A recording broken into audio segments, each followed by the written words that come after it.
दोस्तों, उत्तर प्रदेश का जो बलरामपुर है, वहां से निकले धर्मांतरण के जाल की जड़ें दुबई, सऊदी अरब, तुर्की तक फैली थी और इस नेटवर्क का सरगना जलालुद्दीन उर्फ छांगुर बाबा था और उसके सबसे भरोसेमंद राजदार नीतू उर्फ नसरीन थी। लेकिन जो महिला उसके साम्राज्य की नंबर 2 थी, वह आज उसके पतन की सबसे बड़ी वजह बन गई।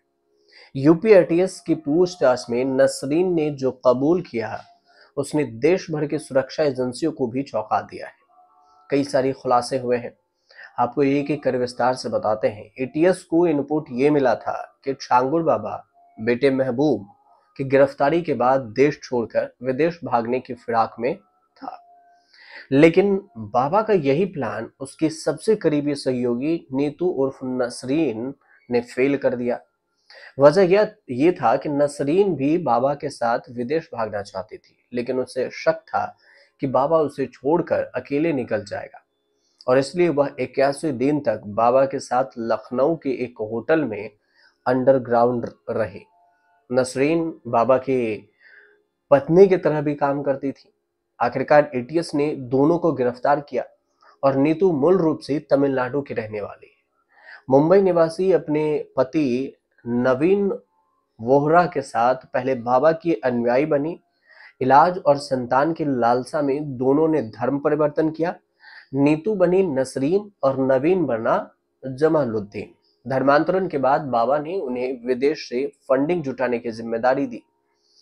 दोनों ने विदेश के अल फारूक उमर बिन खताब सेंटर से ऑनलाइन धर्मांतरण किया। अब एटीएस की जो जांच में खुलासा हुआ है, उसमें ये कि 2016 से 2020 के बीच में 4 साल में 19 बार विदेश यात्रा हुई थी। नीतू और नवीन ने कभी साथ में यात्रा नहीं की, बल्कि अपने अपने चैनलों से फंडिंग जुटाते थे। और नसरीन ने पुलिस पूछताछ में यह भी खुलासा किया कि छांगुर बाबा अपने बेटे महबूब को दुनिया का सबसे अमीर इंसान बनाना चाहता था।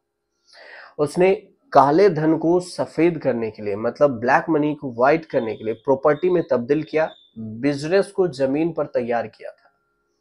बाबा ये चाहता था कि फाइनेंस की कमान अब नसरीन से लेकर महबूब को सौंप दी जाए, जिससे नाराज होकर नसरीन ने सारे राज खोल दिए। पूछताछ में यह भी सामने आया कि बाबा ने अपने सिंडिकेट में खास तौर पर मुस्लिम सड़कों की टीम खड़ी की थी, जो कि हिंदू बनकर लड़कियों को प्रेम जाल में फंसाते थे। फिर उनका धर्म परिवर्तन करवाया जाता था और जाति के आधार पर धर्मांतरण की रेट लिस्ट भी तय की जाती थी। मतलब ब्राह्मण ब्राह्मण के लड़कियों के लिए अलग, राजपूत के अलग, यादव की अलग, क्षत्रिय के अलग, सिख की अलग, इन सब के लिए 15 से 16 लाख रुपए ब्राह्मणों की लड़कियों के लिए, पिछड़ी जातियों के लिए 10 से 12 लाख रुपए धर्मांतरण करने पर और अन्य जातियों के लिए 8 से 10 लाख रुपए तक की रकम तय की गई थी। एटीएस की रिपोर्ट में यह भी दावा किया गया है कि छांगुर बाबा देश के 579 हिंदू बहुल जिलों में यह अभियान फैलाने की योजना बना चुका था। करीब 2000 गुर्गे इस काम में लगाए गए थे और इसमें 1000 मुस्लिम लड़के लव जिहाद के जरिए धर्मांतरण करवा रहे थे। तो ये एक बहुत बड़ा खुलासा है, ये जो डेटा है। और अब तक की जांच में छांगुर बाबा के नेटवर्क से जुड़े जो बैंक खाते सामने आए हैं, वे भी चौंकाने वाले हैं। नीतू और नवीन के नाम पर दुबई, यूएई और भारत में कुल 8 विदेशी खातों का पता चला है, जिसमें Emirates, NBD, Al Nahda, Ashraf bank, federal, Al Ansari exchange, ICICI vostro, SBI, ये सब बैंक शामिल है। इन खातों में 66 करोड़ रुपए से अधिक की लेन देन की पुष्टि हुई है। 66 करोड़, सोचिए। और अब इस मामले में अब ईडी भी एंट्री ले चुकी है, जो इन बैंक खातों और फंड ट्रांजैक्शनों की गहराई से जांच कर रही है।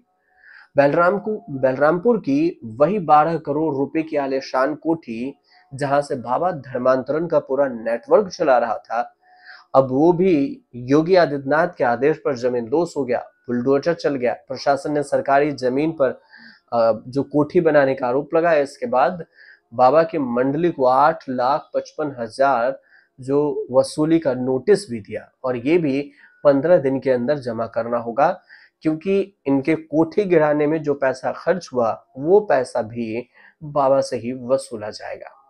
तो कुल मिलाकर ये जो कहानी है इसकी चर्चा खूब हो रही है। ये कुछ अपडेट थी जो हम आप तक पहुंचाएं। अगर आपको सही लगे तो चैनल से जुड़िए, सब्सक्राइब कीजिए, शेयर कीजिए, कमेंट जरूर कीजिएगा।